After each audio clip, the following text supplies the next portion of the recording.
ranked number 3 in the country. At least they were when they went down to Norman and won that recent Schooner Fall Classic. I called it Schooner Invitational, Schooner Fall Classic.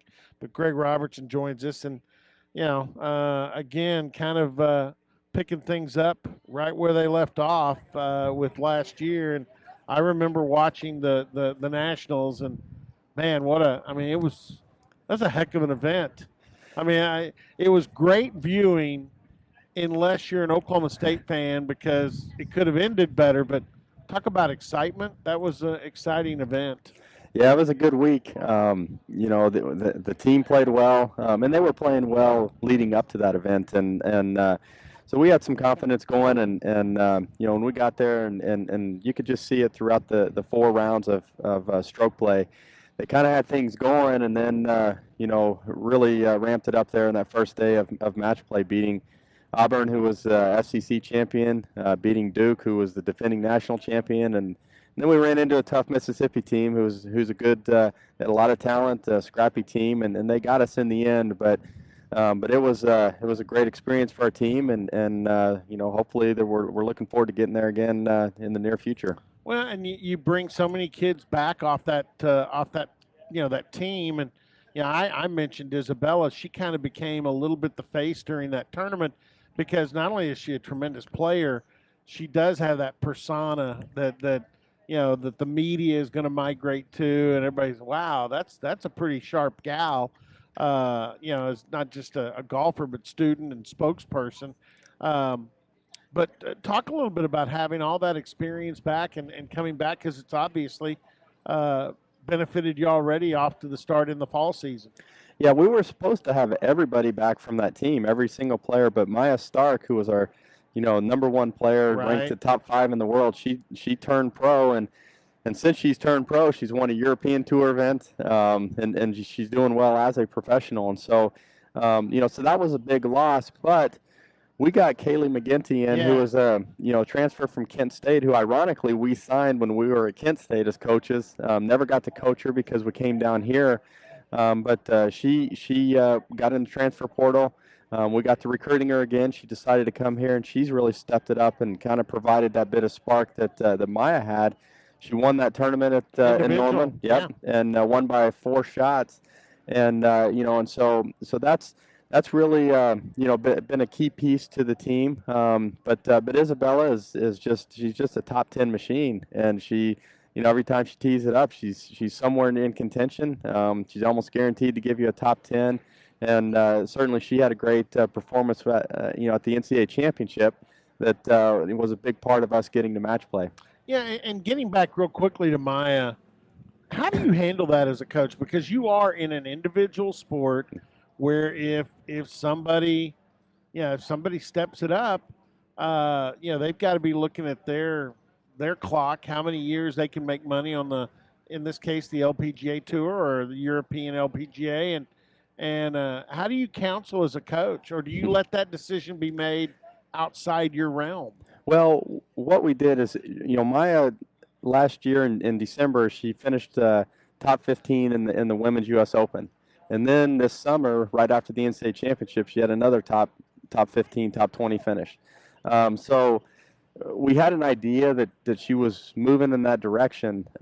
So we give them the freedom to make those choices, but we also told Maya, we said, hey, we need to know what you're going to be doing. Yeah, so you can take care of your team. Right. So we can't have a situation where, she wants to go to Q school, she's here in the fall, and then if she qualifies, we don't see her in the spring. So we told her, you can't be half in and half out.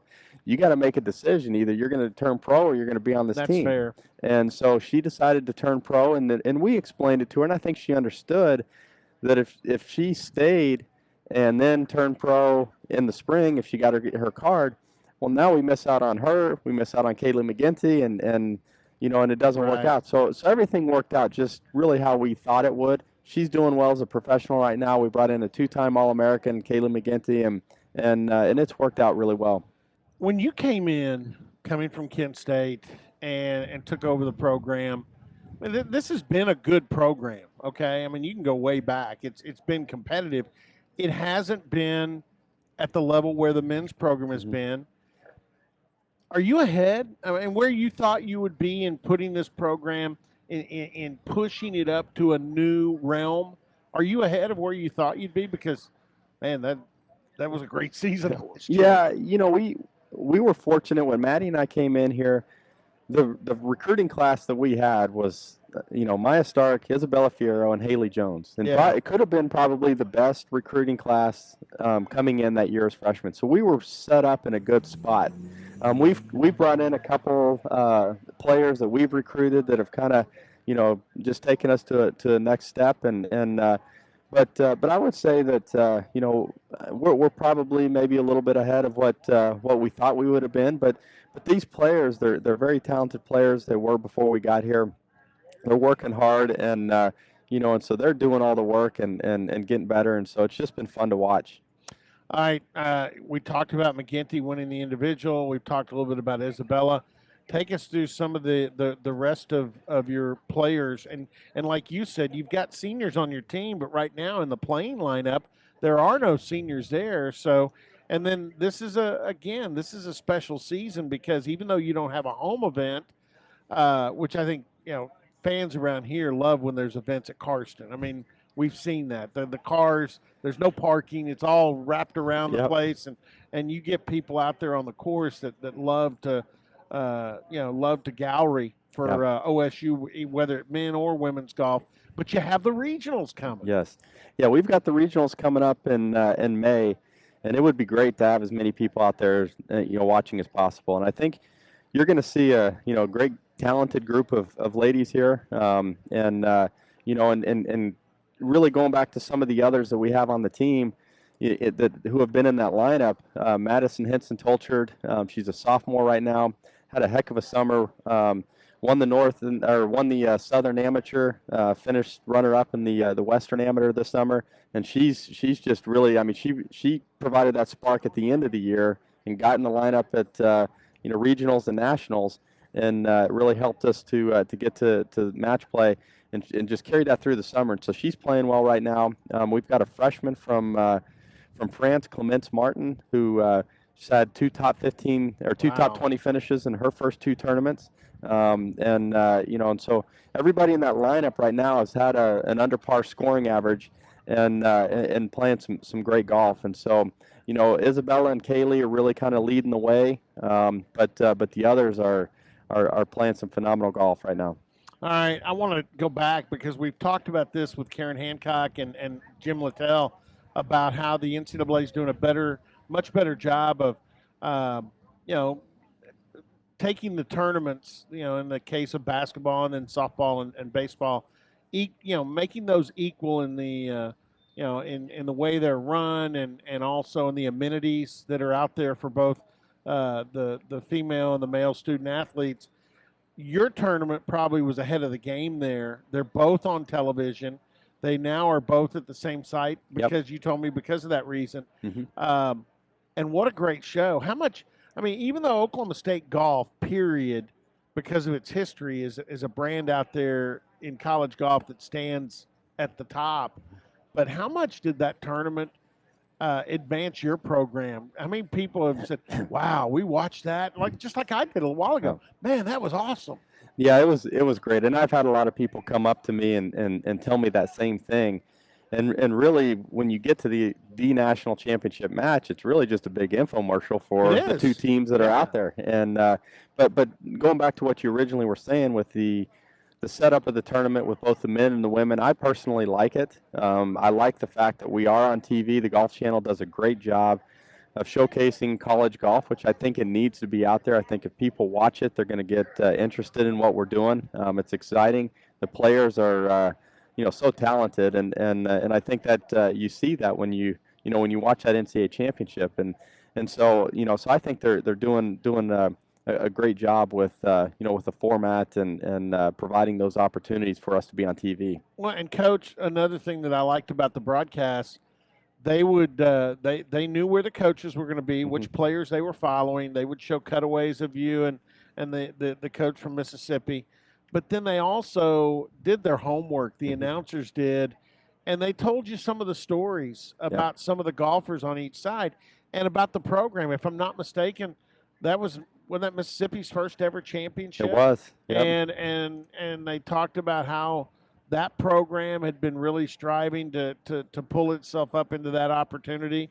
They told stories. Yeah, yeah, and that was the fun part of it, and you got to know the players, you got to know about the programs, and both Mississippi and us, we were both looking at having our first national championship on the women's side, and but that coverage that we got from a recruiting standpoint, just from a fan base standpoint, I mean, you can't put a dollar sign on that. It's so valuable to have that, and so the more you get in that position, the more those recruits see it, the more your fans see it, and it's just very valuable to the program. All right, what's it look like? What's the landscape look like? If I'm not mistaken, Mississippi had some seniors.